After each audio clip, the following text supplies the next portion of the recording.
hello. Welcome. Good morning, good afternoon, good evening, wherever you are. My name is Serene, and today is going to be our inaugural constructive argument with Geoff Marlow. And the title is just there. It says senior executives must give up their decision rights. Now, you have no idea what is a constructive argument. It's like this. I kind of find that social media is more or less an echo chamber and it's polarizing people. So I hope to bring back healthy arguments where you're attacking the argument and not the person, and where people can hear different views and come to their own conclusion. So today, I am really excited for my inaugural one to be getting Geoff. And who is Geoff? So Geoff is the executive director at Align Agility. He spent 35 years basically telling organizations in Europe and Asia and USA that senior executives must give up their decision rights. So I'm really pleased to be having him here with me. And Geoff, would you like to introduce yourself a little bit? Well, yeah, thank you, Serene. Thank you for inviting me on, and really looking forward to our conversation today. It's probably not entirely true that I've spent 35 years just telling executives that they've got to give up their decision rights, but I have spent 35 years working with organizations throughout those continents that you mentioned, really helping organizations create cultures of innovation. That's what we used to talk about. Then it got commoditized, so nobody believes in innovation anymore. So then we talked about organizational agility, but then certain big consulting firms copy and pasted the software agile frameworks, which don't work at scale in organizations. But hey, if they can sell it, they don't care. And so we can't talk about agility anymore. And so what I talk about these days is how to create a culture that is fit for a future where we have increasing uncertainty and unpredictability. So that's really the framing for today's conversation. And yeah, we'll get into why I think they need to give up their decision rights as we go along.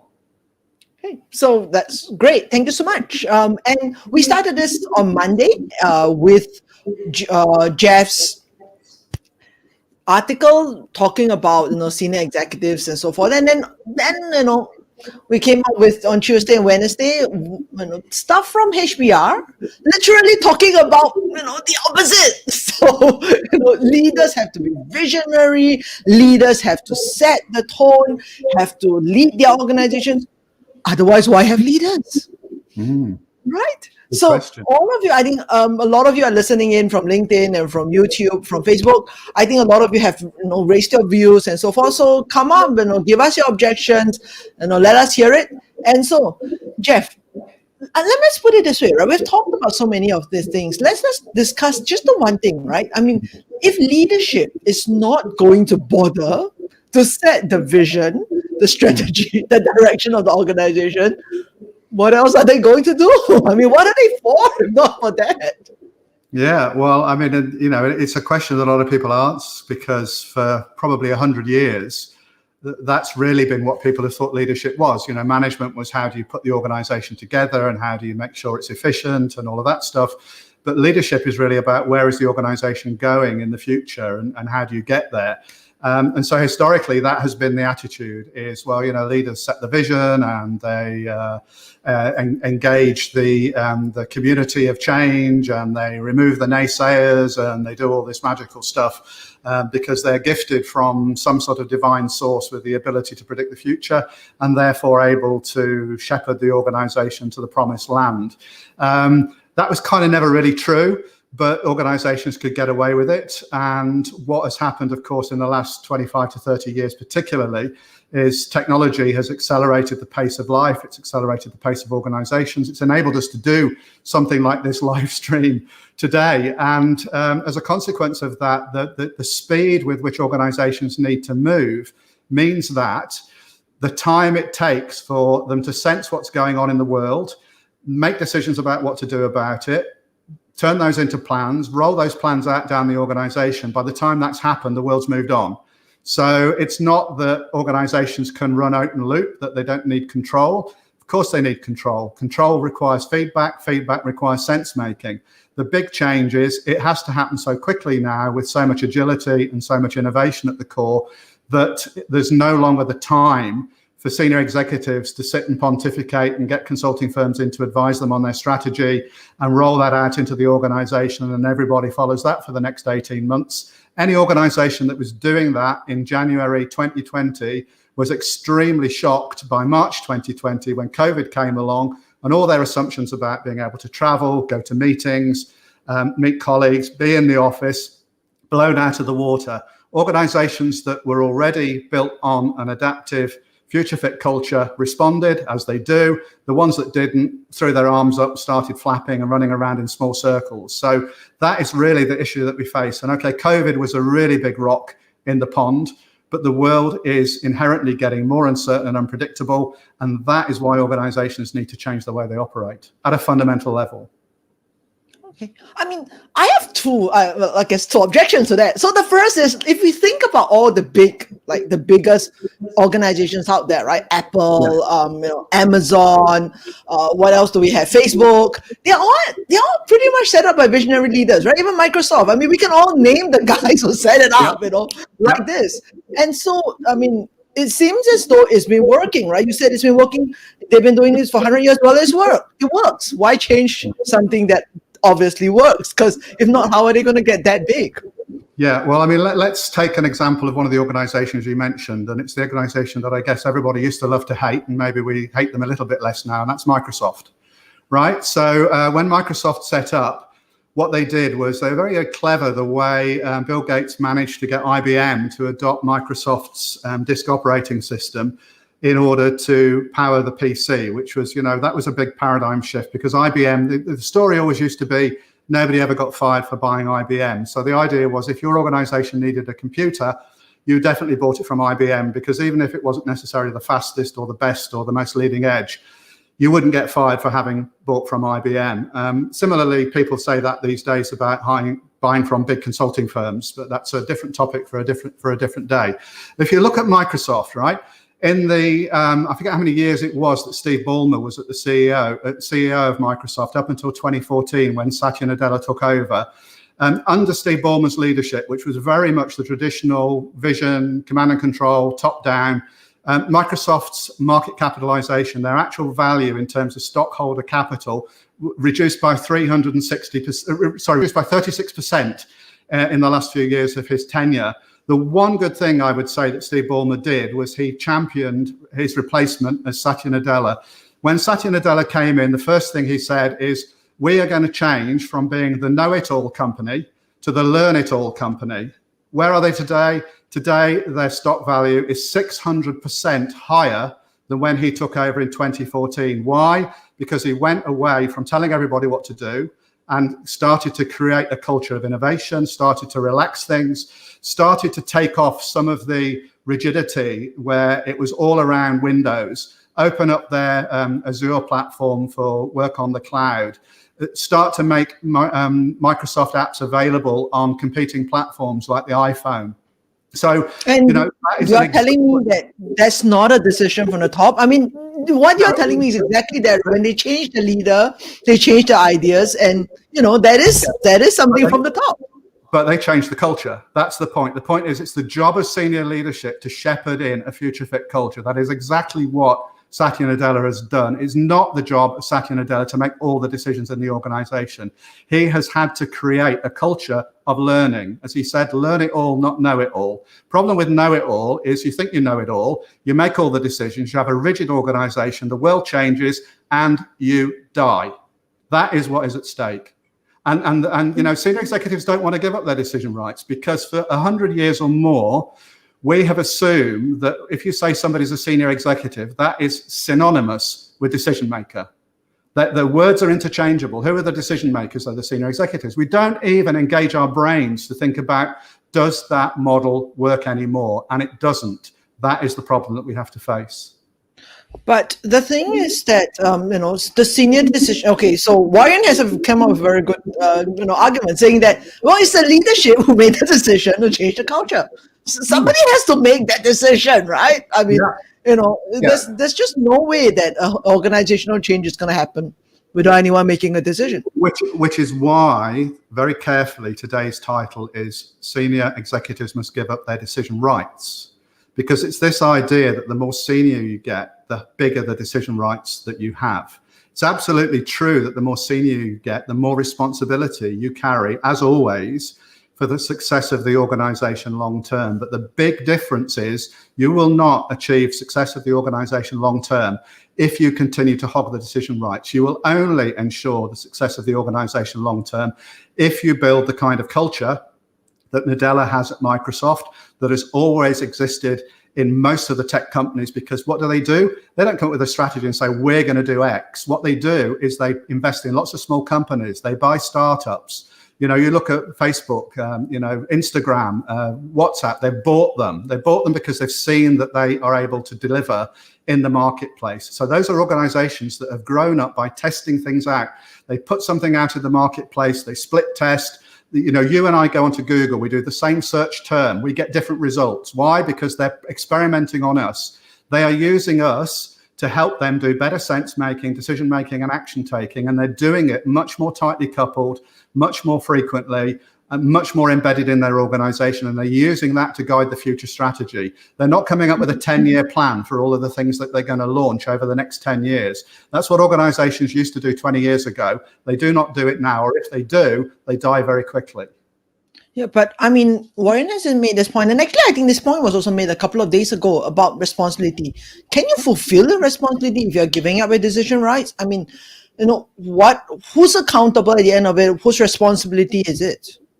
So when you say, can you fill your responsibility by giving up a decision right? Your responsibility as a senior executive is to ensure that your organization is successful long term. That is why they pay you the big bucks, right? Your responsibility is not to make the decisions. Your responsibility is to make sure that good decisions get made and implemented. And so often in organizations, what happens, people at the top make decisions that are not very good, because they're not in touch with sense making in the body of the organization. Most of this good sense making happens in the body of the organization. That's where the people are who are working on creating the value. They know what's working and what's not working. They're the people who are in touch with the customers. They know what the customer trends are. They're the people who are usually from younger generations who are much more in tune with society's shifting changes and how values are changing in society. That's where the sense making happens. That very rarely makes it to the top at the ethereal levels of the ivory tower of the boardroom with the, you know, on the 27th floor with all of the chrome and the corner offices overlooking the city and the beach and what have you. And as a consequence of that, what happens is the decisions that get made are made on poor sense making. And then once those decisions are made and work their way eventually down to the body of the organization, people look at those decisions and they go, they can't mean that. That's bonkers. What they must have meant is this. And so people in the body of the organization save the senior executives from the bad decisions that they invariably make. Now, one of the big challenges that's happened with the COVID pandemic and working from home is people have not been bumping into each other into the corridor to say, you heard about that strategy decision from the vice president of marketing. What do you think about that? It doesn't make much sense to me because we've got these customers here. And if we do that with these customers here, that just won't work, will it? And normally what would happen is people would have those conversations, work out amongst themselves how to correct for the ridiculous decisions that have been made at the top. But all of that is stuff that goes on in every organization. Any organization you go into, you will see that happening. But the senior executives are blind to it. Why? Because they breathe their own exhaust. They drink their own bathwater. They believe that they're making excellent decisions because their organization continues to perform. Their organization invariably continues to perform despite the decisions that they're making, not because of the decisions that they're making. And that's a very difficult. Okay, I like that. That's a very difficult lesson for them to hear. Yes, no, but I was going to say, Tiffany says, I think the same thing. It says it boils down to what's the need, right? Like people talking to people and getting together and figuring out like, okay, how are we going to get this to work? Because the senior executives have made this ridiculous decision. And I think Warren is talking about, you know, is this really about how decisions are being made, not who makes them? Like, it doesn't really matter whether it's the people at the top, people at the bottom, but really like, you know, is it being made in a sensible way? I mean, theoretically, yes, but in practice, when you look at how can you make good decisions in an organization, and particularly remembering you've got to make a lot of decisions very quickly, and you might have to revisit them because you discover when you try and take something into the marketplace that actually the world wasn't quite the way you thought it was. So you've got to iterate quickly. So you've got to use some of the action taking to do better sense making so that you can do better decision making. So this is kind of a key point. But in theory, yes, it doesn't really matter where. You could have somebody with a gargantuan brain the size of a planet at the top of the organization. And if you had enough fiber optics plugged into everybody in the organization, beaming up to this one for the supreme commander of the universe, yes, they could do it. I mean, if you watch Star Trek, that's how the Borg operate, right? If you watch Star Trek, that's how the Borg operate. Now, human beings don't work like that. So you have He died. Steve died last year, I think. We had it, but he died. You have to get the sense making really close to the decision making and the action taking based on that, so that people can learn, oh, that wasn't a very good decision, was it? How could we make it better next time? If all of these things are decoupled, and so the senior executives do the decision making, ignore the actual sense making that's going on in the organization, you make bad decisions. Not only that, the people in the organization themselves are thoroughly demotivated. And why is it that year after year, Gallup do their poll, right? And Gallup's poll says 14% of people are engaged at work. Well, you take away their autonomy, you take away their competence, you take away their relatedness. The three things that the most solid research on motivation over the last 30 years have proven to be absolutely essential to people. And you go, well, we'll take those away by the senior executives making all the decisions, creating these crazy rules, measuring people to death, and then wonder why we don't have any motivation. But I know what we'll do is we'll do another survey to find out why our people are not engaged. And we don't like the score we've got this time, so let's bring in a different agency to do a different metric, because maybe we'll score better on that metric. I mean, it is absolutely brain dead, but organizations do it all the time.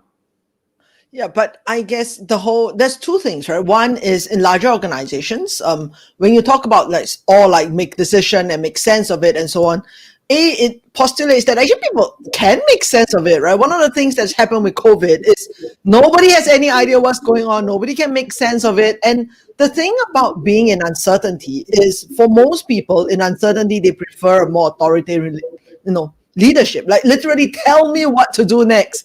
And the people are turning to leadership to go like, okay, it's chaotic, change is fast, tell us what we need to do next. So when you say people are disengaged, I actually think people need directions in more faster change. And I don't think that's something that people don't want. At least I know I want it, and I see this in my clients. Yeah, well, you have interesting clients is all I can say, because the reality is, if people in an organization cannot see why they're doing what they're doing, if they're just being told to do it by some schmuck at the top, and they go, well, that don't make any sense, but my boss has told me to do it, so what the hell? I mean, I better do it because that's how I get my salary. No. I mean, I don't mean that. So if, let's say, okay, if things are good and things are great, I don't want to be told what to do. I actually want to if I know what I'm doing, I want you to get out of my hand, let me get on with it. But in times of great change, which is actually what you're saying, right? That things are moving so fast that people on the top can't make the decisions anymore. But it's exactly in those times of chaos and change that people become uncertain, and then they look to leadership, or they look to the top to say, give us more certainty, tell us where we are going, give us an idea. Of course. And the worst thing that those senior people can do is to say, do this, because then they're just perpetuating the dependency of people on their decision making, and they perpetuate the kind of illusion that somehow, somebody gets promoted to senior management, and maybe because their office is nearer the top of the building, somehow they're closer to God, and that they'll pick up God's wisdom or something because they're in a more elevated position. It's ridiculous. I mean, the people at the top, the further they get away from the body of the organization, the less clue they've got of what's going on in the body of the organization, which is why they absolutely have to create the kind of culture that enables people in the body of the organization to do the sense-making, decision-making, and action-taking. And people will say, oh, that's fine for startups. Microsoft has just achieved $2 trillion market capitalization. As I said before, 600% increase in the last 7 years since Satya Nadella started to embed learning as the basic way they were moving forward. And that learning means people making sense of things, making decisions, and taking action. Well, I mean, Warren was saying, is it giving up all the decision rights? Is it like kind of, we make some of the decisions, you make some of the decisions? But hasn't that always been the case? I mean, leadership cannot possibly be making every decision in the organization, especially large ones. And also they make certain grand plan decision, and the rest of the decision, operational and so on, is made later. So, I mean, what is then the difference, right? If it's just giving up some decision rights. It's not giving up some decision rights. It's giving up the framing that their job is to make decisions. Their job is not to make decisions. Their job is to increase the capacity of the organization to continuously make sense, make decisions, and take actions. It's a fundamental shift in thinking about how organizations operate. Organizations have been designed for 100 years as though they're machines. People have been treated as though they're cogs that fit into the machine. That's why you have job specifications. That's why you have the idea that this is your job to do this thing here. And if you don't do it very well, we might try and tune you up a bit with a bit of training maybe. But if you don't do it for very long, we'll just take you out and we'll plug another person in who fits exactly the same slot, exactly the same gap in the machine. That has been the underlying philosophy of organizations. That's even why you actually have HR functions in organizations, because people aren't cogs that fit in machines. They're kind of messy and they have other aspects to them. It's called being human. And as a consequence of that, you needed somebody to mop up that mess. That's why HR came into being. You know, if you actually have people in the body of the organization who are effective as leaders, there's a wonderful book, actually, I recommend it to anybody. It's called Turn the Ship Around. It's the story of David Marquet, who became the captain of the USS Santa Fe, a nuclear attack submarine. It was a completely different type of submarine to the one that he was used to commanding. And he previously commanded it in a very top-down way. So the US Navy, after all, I mean, can you imagine any more top-down model than the US Navy? So he gets the USS Santa Fe, which is a different class of submarine. And he's on the bridge and they're doing some exercises, and it's a nuclear-powered submarine. So one of the things that you always do if you're the captain of a nuclear-powered sub is you get the people to crash the reactor, because when you crash the reactor, it shuts down. That means you've got to switch to battery power. This is a massive, great submarine being pushed through the sea.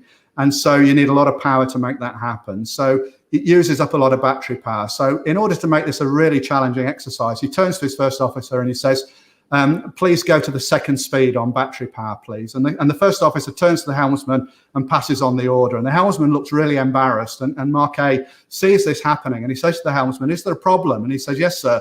On this class of submarine, there is no second speed. We only have one speed on the battery. So he turns to the first officer and he says, did you know this? And of course, the first officer says, yes. He says, well, why did you pass on the order? And he says, well, Captain, you gave the order. And Marquet thinks, oh, my God, we're all going to die. And so what does he do, right? What he does is he doesn't go on a crash course to learn how to run the ship himself. What he does is he changes the way people operate in the organization. And so if you see the subtitle of the book, it's a true story of turning followers into leaders. And so what he does is he gets people to come to their superiors in the structure and say, I intend to. So the plainsman will come and say, I intend to put the bow planes down 15 degrees. And the captain will say, okay, what's our depth at the moment? How much room have we got between the boat and the ocean floor? What obstacles are there? What speed are we going at? And okay, if he feels it's sensible, he'll say, okay, go ahead. What he's doing by doing that is he's encouraging people to think through, make sense of the situation, think through what decision they think should be made, and then come to him and suggest what should happen. So as a consequence, USS Santa Fe goes from being the worst performing ship in the fleet to the best performing ship, produces more senior officers and more commanding officers out of their crew than any other ship in the fleet. And the best line in the whole book is, we had no need of a leadership development program because the way we ran the ship was the leadership development program. What do most organizations do? They send you off to Harvard Business School or some other place where you get your head filled with a load of rubbish that tells you that you know what you're doing, and you go and implement it in your organization. Your organization goes down the pan, you get fired, you go and get another job doing something somewhere else. The whole system is broken. Is this exactly what Malcolm is saying? Because Malcolm actually said something about subsidiarity. And then I asked him what it was, and the summary of it is the principle that the central authority should have a subsidiary function. They should only do stuff that cannot be done at a more local level. So that, I think, summarizes what you're saying about the ship. Is that pretty much? Cool? Yeah, pretty much. Okay. I mean, if you look at, say, the human body, this is what the human body does. It's right. It's not that the brain controls every aspect of the human body. The cellular communication at the cellular level. The body has, depending on whose numbers you look at, it has between 70 trillion and 300 trillion cells. So when it comes to the brain, I've got to object to you, right? Because look, I set the direction of where I'm going, right? So I don't control like the heart and the lungs and everything, but I kind of think, okay, I'm going to get up and I'm going to walk there. And therefore, then the body follows, right? And I think that's kind of the original thinking of organization, right? That people at the top kind of decide, this is where we're going to go. And then the rest of the body figures out how to get us there, right? The heart's got to pump, the legs got to work, and so on. So that I really got to object to. But I guess what I was going to bring out what Jenikin said, right? Which is, this gains bias is central to people. And then, one sense making just basically revolve around what I can get out of it. Like every level will go, what's in it for me? Well, at the end of the day, people are always motivated by self-interest, aren't they? The question is, how enlightened is their self-interest? Is the self-interest of somebody in a senior level? Here is an organization that I can parasitically attach myself to, suck as much value out for me in terms of cash, kill the organization and move on to do the same thing somewhere else? Or is their mental model something of, actually, what I can do is create value in the world here, not just for myself in terms of my bank balance, but I can create an organization that does positive things in the world, that doesn't end up like a recent large consulting firm being fined $600 million for having turbocharged opioid sales in the United States. You can Google who it is, but if you don't find it, it's McKinsey. This is what goes on in these organizations that have gone to Harvard and have thought through, how can I manipulate the world to get what I want out of it? As opposed to what is something that I can do to create an organization that genuinely creates value, including for the people who work within it. No, but I guess what I will say is this, right? That if we devolve sense making, you can't possibly say that, look, everybody in 100,000 people organizations are all going to be altruistic and want to contribute to the, to the value that the organization is bringing. Okay, so I'm not a very optimistic about human nature. I'll say in a 100,000 organization, at least half will be what's in it for me, right? How can I parasitically squeeze as much as I can out of this organization? And then if I get fired, I moved on to the next job. Some horrible organizations then, Serene, because my view would be that the majority... No, but it's just I don't know what's the percentage. I mean, I guess I kind of believe that 50% of humans are good and 50% are not good. Here's the thing, right? Okay. Human beings are largely a product of their environment. You put people into a situation where the only way to get on is to stomp on your colleagues, and people will learn to stomp on their colleagues. You put people in a situation where they work out that in their enlightened self-interest, the best thing is to do is to work well with their colleagues and enjoy that work. And you create the conditions that make that flourish. And you promote the people who are good at doing that, rather than promoting the people who are good at being psychopathic and looking out just for themselves. If you don't do that, what you end up with is organizations that turn out to be psychopath manufacturing machines. That's what we've done. That's why if you look at the statistics, you'll find that if you look at the whole population, something like, I forget the numbers now, but it's like 2 or 3% of people in the population are psychopaths, sociopaths, psychopaths, whatever. If you look at it in terms of the senior executives in organizations, 10% are. Why? Because organizations make them like that. They select for that. They promote the ones who are like that. What the hell are we doing with our world if we're running our organizations by people who've got those tendencies? No wonder people are stressed. No wonder there's no well-being at work. No wonder organizations are such hotbeds of illness and disease and stress. It's crazy. It's absolutely crazy that we continue to do this. 60 years on from understanding things like theory X and theory Y, we still produce organizations that abuse people consistently. I mean, it is just ridiculous. I've quoted Tiffany 3 times, but I'll quote her again. And I would say it's all contextual and nuance, right? I mean, it's all depending on what's happening out there.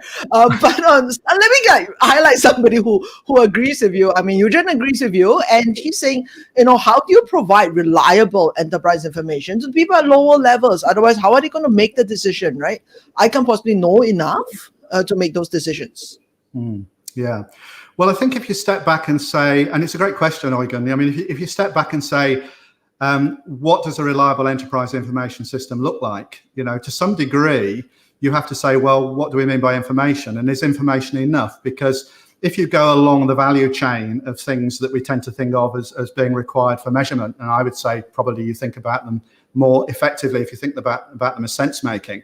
The basic level is data, then you have information, then you have knowledge, then you have understanding, then you have wisdom, right? And most organizations don't get anywhere near the end of that chain. So enterprise information is one thing, but information, then knowledge, and then understanding.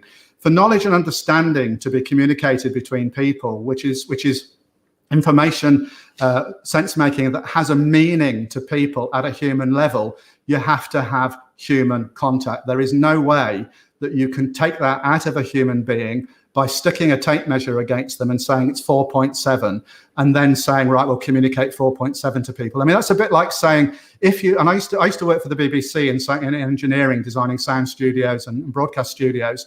If you take Beethoven's Fifth Symphony and you put it through a spectrum analyzer will tell you that the average frequency of Beethoven's Fifth Symphony is 1.4 kilohertz. That is true. That is information about Beethoven's Fifth Symphony. It doesn't quite have the same effect as you listening to the symphony. The same thing is true of organizations and communication and sense-making, collective sense-making, creation and collective co-creation of new value. That happens at a human level when human beings connect with each other.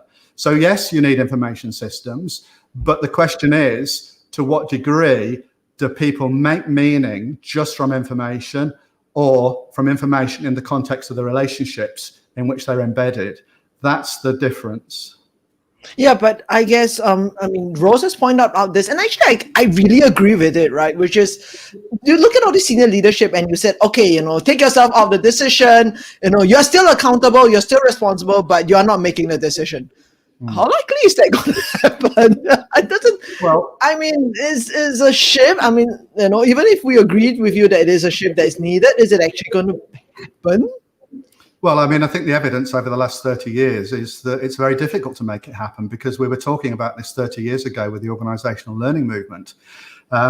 And people thought, my God, that's difficult. Can't we do something else? And of course, firms like McKinsey will come along and dangle something shiny in front of you and say, come and do this instead, because their business model is about mobilizing large teams of their junior people. The last thing they want is for you to mobilize your people, because if you mobilize your people, there'll be no jobs for all of their brains on sticks consultants that they have to deploy in order to make money. So when you get your 100 emails, when the pandemic started, right, I used to get one email a week from McKinsey within the first, and it's not just McKinsey, all the finders, minders, grinders, consulting firms are the same. Within the first 10 weeks of the pandemic, I'd got 103 emails from them. So they'd actually ramped up their production of emails to keep themselves top of mind with people like me by a factor of 10 within the first 10 weeks of the pandemic. We really need to take a step back and say, what is leadership, right? If you take John Cotter's view, which is the view that has permeated management thinking since the mid-1990s, he published the Harvard Business Review paper in 1995 and his book Leading Change in 1996. And this is the thing that says, create a guided coalition, create a burning platform, come up with your vision, enroll people, get the naysayers out of the way, blah, blah, blah, that kind of thing, right? 3 or 4 years later, my colleague Peter Senge, no relation to Serene Senge, as far as I know, but Peter Senge, he defined leadership. Leadership is the capacity of a community to shape its future. Leadership is the capacity of a community to shape its future. Now, what's always happened is that community capacity has been appropriated, hogged by people in big hats in senior positions. And as a consequence, the capacity of the organization to shape its future has been impoverished. That can no longer happen. These people in senior positions who are paid 300 times these days what the person on the ground floor, the most junior employees, to earn that kind of money, you need to be doing something pretty spectacular, and most of them aren't. Well, Sundaresan, I hope I'm not pronouncing your name wrongly. Protest if I am. I said, well, look, this is what book was it? The book that you showed was published in 2015. Like, what's so new about this? It's all old hat, right?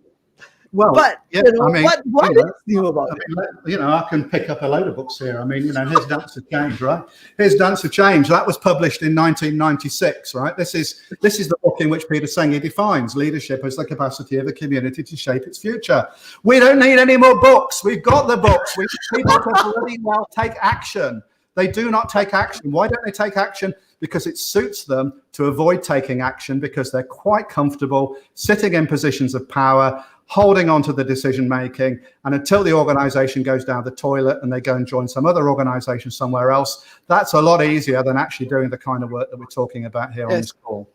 Well, and he's also objecting to using the example of Microsoft. Am I okay? So I don't know Microsoft well enough to talk about their company. I'm so sorry. I'm an Apple user, so But is it not really true of Microsoft anymore? It's like Geoff pulling a fast one on us. Go Google it. I mean, I looked this morning to make sure I had the most current data. Right when Satya Nadella took over in 2014 to now, 7 years later, Microsoft's market value has increased 600%. It's worth $2 trillion, right? That is today's information, okay? In the last few years, I can't remember how many years, but the last few years, I remember seeing it out the corner of my eye when I looked at the stats, the last few years of Steve Ballmer's role as CEO, their stock value went down 36%. So I would say, I mean, in a way, he's a brilliant guy, because he recognized that he was not the guy to lead Microsoft into the future, because he was top-down command and control. Give me the decision rights. I mean, he was also the guy that laughed at the iPhone and said, nobody will ever buy that. And of course, we know what happened with the iPhone. And then he bought the handset business from Nokia for $7.2 billion, which Nadella wrote off within the first 6 months of his job for $7.6 billion. So the best thing Steve Ballmer ever did was hire Satya Nadella as the CEO. And he was the person who was lobbying for him, because I think he really knew that what Satya Nadella represented was the future, whereas he represented the past. And I think that's been borne out by the stock performance and also by the product strategy. I mean, I don't know about you, but when Microsoft bought LinkedIn, I thought, oh God, I better find another social media platform, because everything Microsoft, I mean, they bought Skype. Where's Skype? I mean, everything Microsoft bought under Ballmer, it went down the toilet. But under Nadella, look, I mean, I wouldn't know you, Serene, if it wasn't for LinkedIn. We met on LinkedIn. That is true. That is true. So, there you go. Yeah, but okay. So a couple of people who agree with you. So Jenikin agreed that if there's impact bias in the world rather than gains bias, then actually that will what you're saying would agree that it will be established. I still stand by the fact that I think 50% of people, I mean, like even distribution, normal curve and all, that 50% of people won't be this altruistic great people. I mean, I don't actually think it would be. This is nothing to do with altruism and great people, Serene. This is to do with enlightened self-interest, right? And the thing is that when you put people in a situation where their only way to get what they want is to manipulate and scheme, it crushes their soul. And, at the end of the day, they hate it, but they still have to do it because it's the only way that they can see that they can make money, put food on the table, pay their mortgage, pay their bills. You put people in a different context where they have autonomy, where they have competence and relatedness. These three things that the work of Ryan and DC on self-determination theory has shown are the three nutriments that humans need in order to be motivated, absolutely essential. Put them in conditions where they have those available to them, and the very same people begin to flourish. So it's not about finding, we suddenly need to have a magic wand. Actually, I've got one here, right? I went to the Harry Potter world. So here's my Harry Potter wand, right? So it's not about finding good people, right? Because if we need to find good people for CEO, we will have a dearth of good. Like we will never have enough CEOs, right? Out there. People are very adaptable, as any parents know with children, right? People are very adaptable, and you put them in different circumstance. And the problem is actually because children are very adaptable, we actually get it out of them at school. So if you want to understand that, look at what was the research done by, was it Bill Joy? I can't remember. It was a guy at NASA who showed that kids, how much creativity children have at certain ages, and by the time they get to about 20, they stop doing the research because the answer is so depressing. Look at Sir Ken Robinson's best-selling or most viewed TED video on why schools kill creativity. So we drum it out to people in order to turn them into robots to work in organizations that are designed as machines. And then we say we want innovation. I mean, it is just ridiculous. The whole system is screwed. So the two things. I mean, first, so Jenna can agrees with you about enlightened self-interest, and that's where it is. And she also agrees with you that people have said these like brilliant things that we need to listen to forever and ever, and we haven't, right? So my question is very simple, right? I mean, sounds like a brilliant idea, so on and so forth. Yeah. Well, we haven't, right? We haven't done it. This is not just 2015. Apparently, it's like 20, 30 years ago.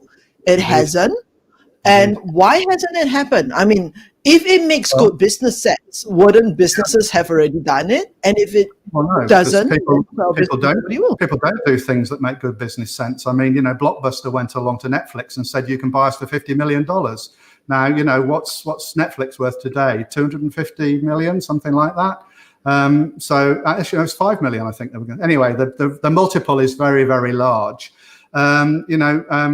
Xerox invented all the technology that we use for computers. They invented the graphical user interface. They invented the Ethernet. They invented what you see is what you get, text editors. They didn't make any money out of it. Why? Because the people who ran Xerox were copier heads, toner heads, Steve Jobs called them. And so it was when he went in and saw what they were doing, he hired Alan Kay, who was the guy who invented the graphical user interface. That was where the Macintosh came from, and the Lisa was the precursor to that. So people don't do what's in their own best interests. And what actually happens, and I mean, this is, another book that I could recommend to anybody who wants to understand the dynamics, The Structure of Scientific Revolutions by Thomas Kuhn. In there, he shows that the way scientific progress happens is not because people come up with a better theory. And, Thomas Kuhn, is a writer. If you really want to understand how progress happens in human society, and science is a great example of that, because we tend to think that it's done on a scientific basis. So Max Planck, who was the founding father of quantum mechanics, quantum physics, quantum theory, which is the other great theory in physics in the last century, along with Einstein's relativity theory. And he said, new ideas in science do not become accepted because they explain phenomena better. What happens is that the people who are currently in the positions of power and authority in the science community eventually die, and their jobs are taken by people who are already familiar with the new theory. So the short form of that is that science progresses one funeral at a time. And I think the same thing is true around organizational change.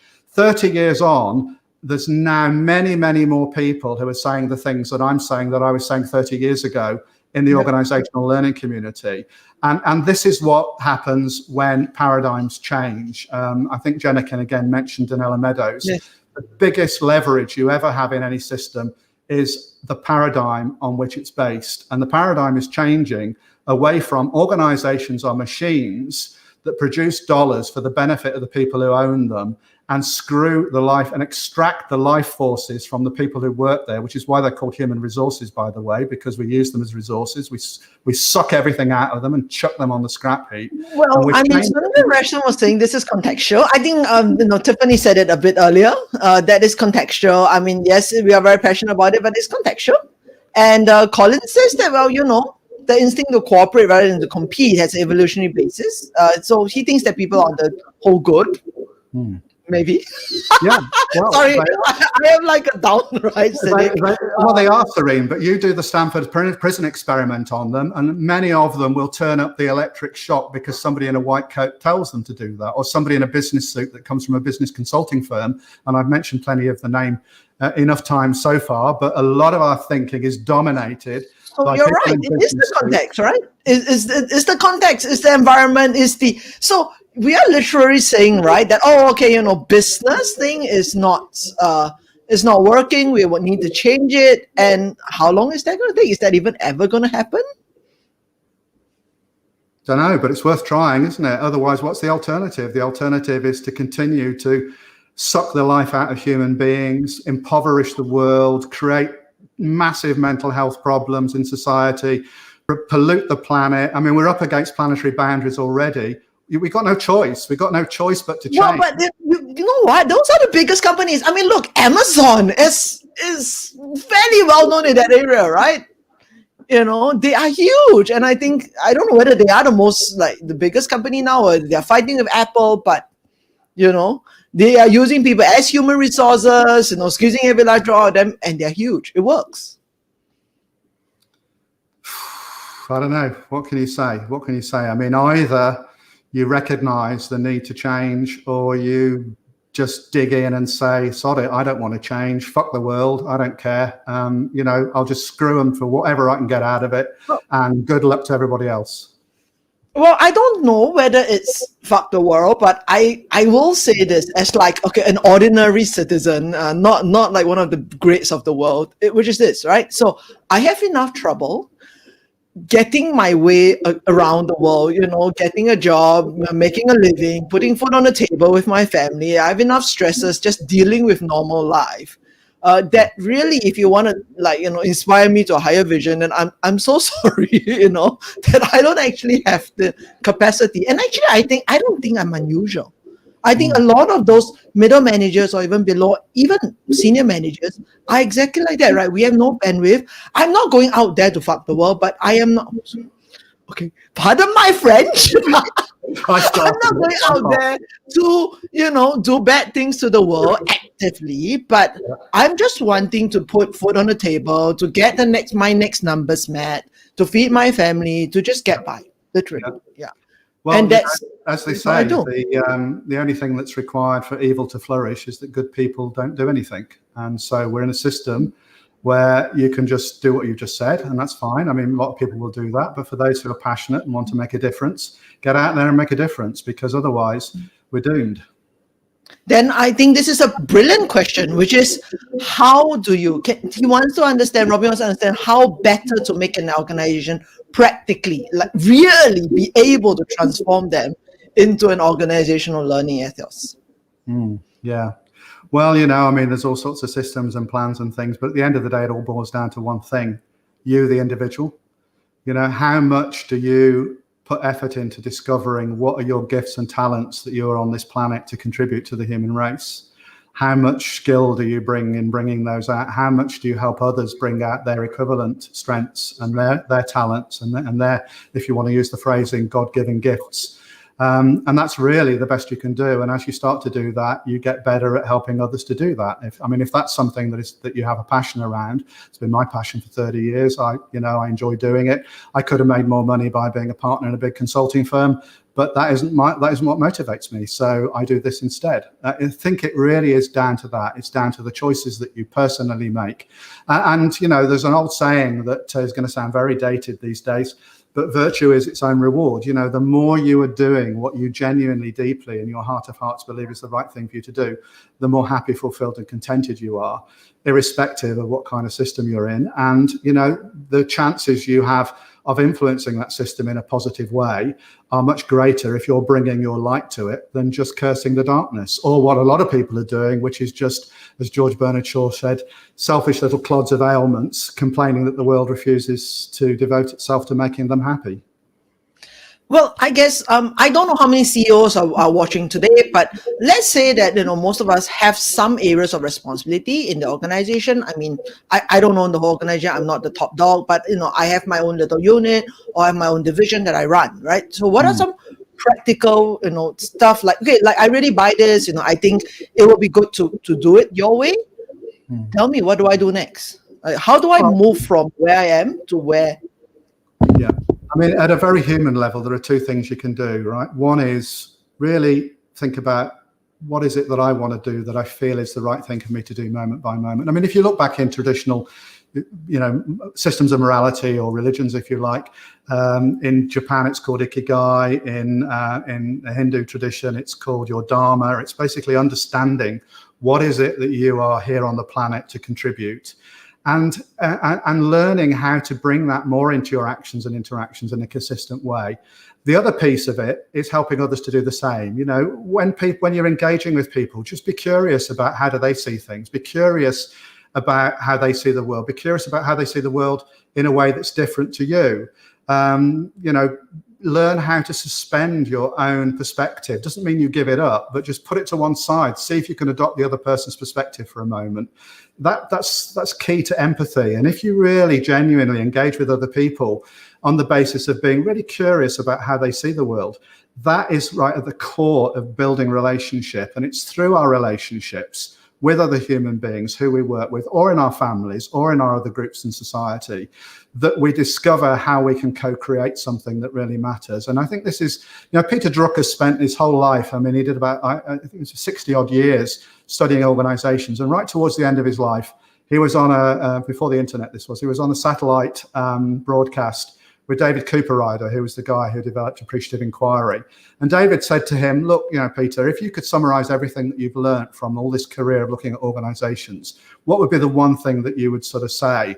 And he said, oh, that's easy. He said, the secret of organizational success is to play to our strengths in such a way that our weaknesses become irrelevant.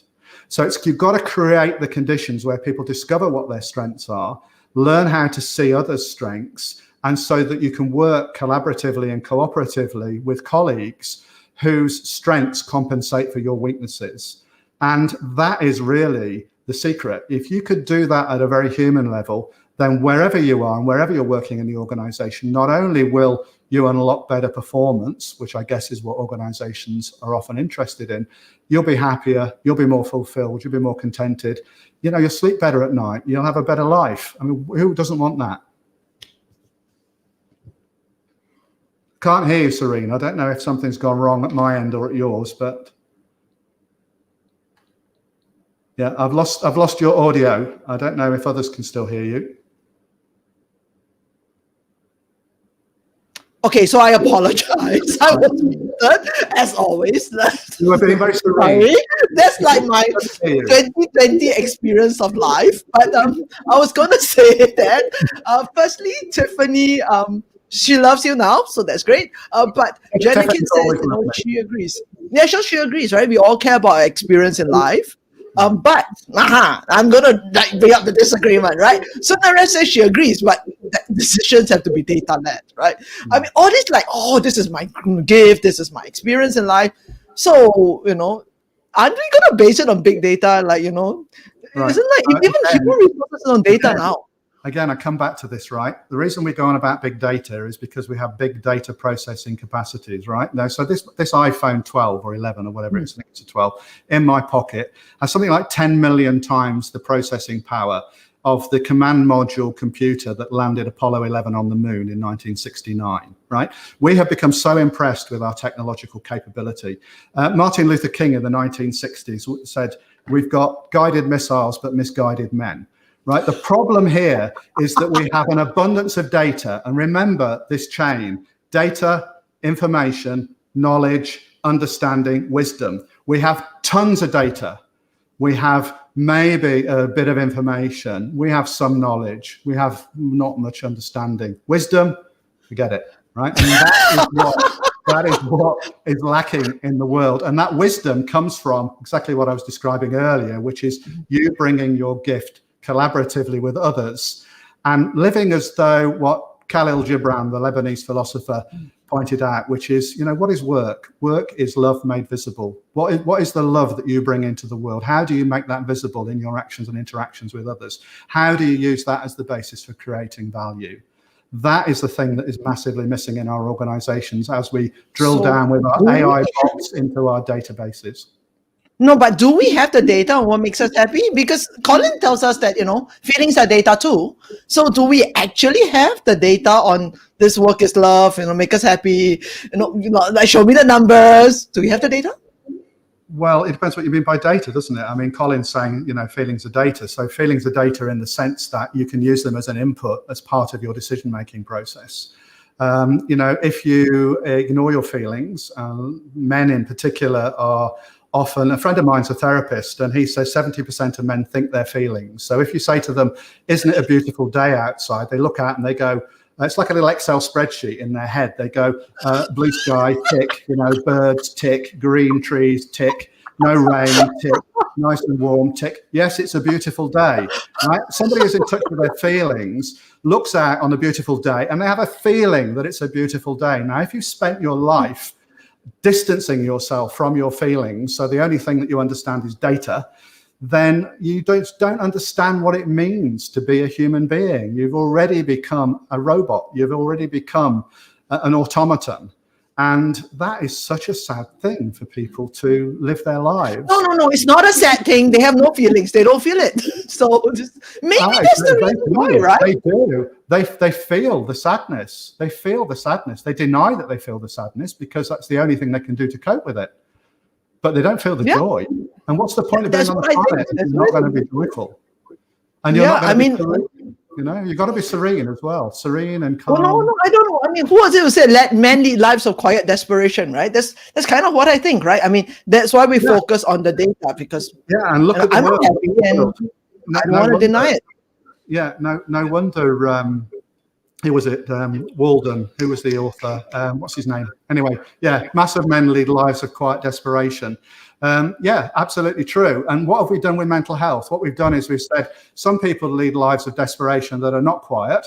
What we'll do is we'll devote nearly all of our understanding of the human condition and the psyche to getting the people whose desperation has become dysfunctional just back in with everybody else, so that they're just like everybody else leading lives of quiet desperation. If you go back to research your yes, but I agree with you, right? I mean, go back to your actual story of what really Abraham Maslow said, not his hierarchy of needs, but what he actually said.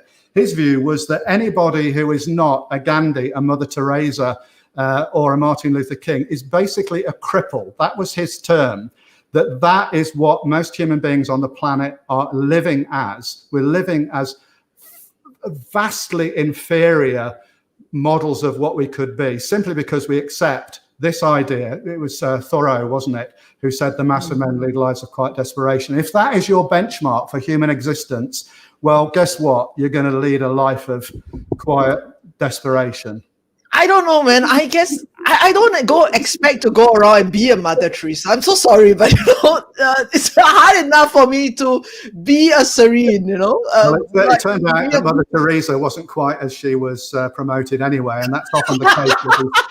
Okay, let's not go there. Okay, I'm sure there are a lot of people who still respect her. But I was going to say, if you set the benchmark that high, then 90% of us are going to fail. The point is, where do you set your bar? Where do you set your goal? What's your goal for existence? Is it to be the most mediocre average person that you know, or is it to actually try and grow and be the best you can be? And it's a personal choice. I mean, if anybody's happy just being, oh, well, whatever happens to me, I don't really care, and then they end up with a miserable life. Well, it's a consequence of choices that they make. And we're often not educated about this. We're educated in maths and physics and sciences and languages. We're not educated in how to live a good life. There was really the essence of teaching 2,000 years ago, in the Greek era, the whole idea of eudaimonia. It's like, how do you live the good life? Nobody talks about that these days. Everybody's like, how do I get enough money to buy the money? You need success. You need status. That's what I heard, At least this is what I heard growing up. There you go. Yes. Okay. So but now you know better, Serene. Now you know better. You have the opportunity to choose differently. Now you know better. You also have an obligation. Okay. So we're going to top of the hour. Anybody else wants to object to anything else? So she's really appreciative. She says for a serious topic, it's very entertaining. So thank you. I hope we brought you happiness tonight for at least an hour. But look, if there's any other objections out there, Sundaresan, I'm looking to you. Tell us more. Is there anyone else? He's your objector in chief, is he, Serene? You rely on him for your objections. Yes. Okay. So, if there is one thing you want to leave the people who are here to kind of think about and to implement in their organizations tomorrow, the next month, what will be the one thing that you want to share? I would say be very, very aware that decisions don't happen in isolation. Decisions happen because of the quality of sense making that goes into the decisions. If you do better sense making, you have more options in the set of decisions that you might make. And as a consequence of the decisions, then you take the actions. So it's the actions that give you the results. A lot more time needs to be spent on doing sense making, and the best sense making you'll do is collective sense making. So that would be where I would say really try and get better at sense making, because the better the sense making you do, the better decisions you'll make, and the more effective the actions you'll take in the world. So thank you very much. So I've just summarized it in 2 lines. Decisions come from sense making, make better sense making. It doesn't sound quite as profound, but I think that's what you just said. I hope. Well, if you, I tell you what, there's a really good resource if you want to explore this in more depth. And I know Tiffany watched it last Saturday morning. I posted the link in a thing on LinkedIn, and she said, I've just spent the whole of my Saturday morning, 2 hours long. There's a guy called Daniel Schmachtenberger. There's a website called Rebel Wisdom. On the Rebel Wisdom website, Daniel Schmachtenberger has done quite a few things, but it's called The War on Sense Making, episode 1. And in it, he talks about how what's exactly what is set up, actually, Serene, your constructive argument session, this whole idea that social media has polarized us by basically capturing the sense making and then feeding us things that cause limbic hijacks that make us spend our time on the platform, because then we can be monetized. And so his whole thesis is about how before social media, it was the regular media. But it's all about who captures the sense making, because if you capture the sense making, then you already constrain the possibilities for decision making. So it's really goes into that in great depth. He's a very eloquent speaker, and I've watched it numerous times, and each time I watch it, I learn something new. All right, so first, a caveat from the very Tiffany that he mentioned. It was just 3 to 4 hours, so be warned. Secondly, I think Colin wants to say that no, it's not what will we do in our organization, it's what we do in ourselves. So do you have a different advice for what we do in ourselves, or is it the same advice? What are our organizations? Our organizations are human communities, so they're basically the sum product of what the humans in them do. So I absolutely applaud Colin's insight and would agree with it 100%. Okay. And well, Jenikin says that, collective sense making is trust, generosity, respect, and we all want that in our organization. I'm sorry that I haven't still been sold on the polyana bit, but not everybody wants it. Not everybody wants it. I mean, if they don't feel they can do it and they've got another way of extracting loads of cash out of the organization, then they might want to do that instead.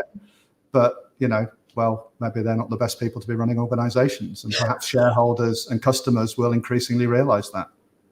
Okay. All right. So, oh, yes. So there is even a part 1 and part 2 on the war to sense making. So it's not just this 3 to 4 hours, it's like 4 to 8 hours, I think. The first one is an hour and 43 minutes, something like that, right? But if you just want to kind of get a snippet, watch the last 15 minutes. The last 15 minutes of it is really good on the real issue that we're talking about today. The second episode is all about how social media has deliberately tried to capture our sense-making apparatus in order to keep us as a captive audience to sell us shit. So that is, what the second one is. But the first one is really about what is sense making and how do you do it better? And like I say, that last 15 minutes of that episode will give you a clue as to what the rest of it. If you watch the last 15 minutes, you'll probably want to watch the first hour and a bit as well.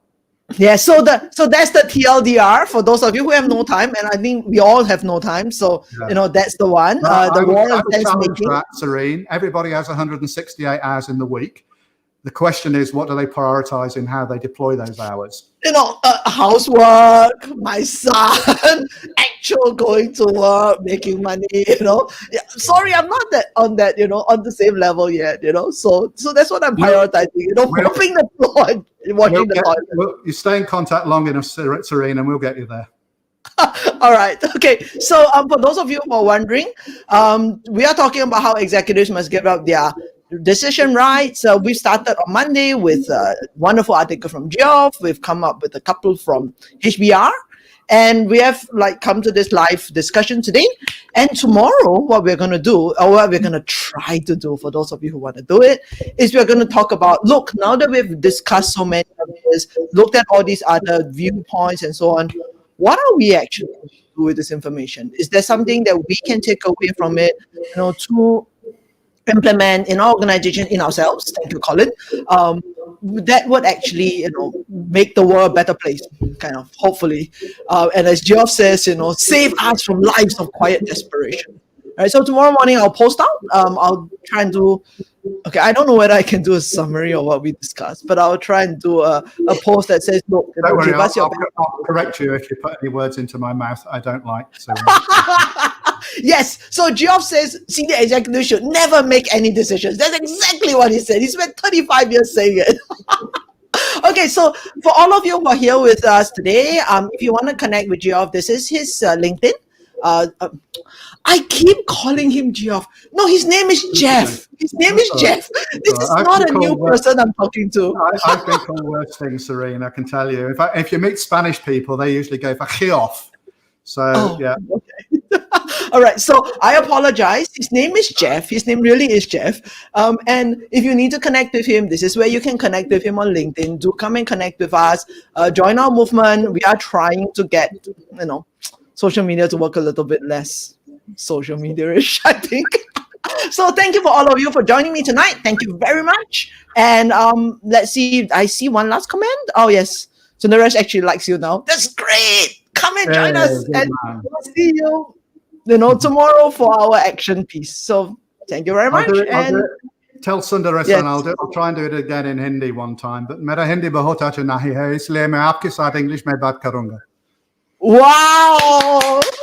I'm impressed. Okay, so I'm not sure if you know Hindi Sundareshan, but if you do, let us know if he's mispronounced anything. A name like Sundar. Sundar means beautiful, so Sundaresan must be something to do with being beautiful. So yeah, I'm sure he has at least a smattering Hindi.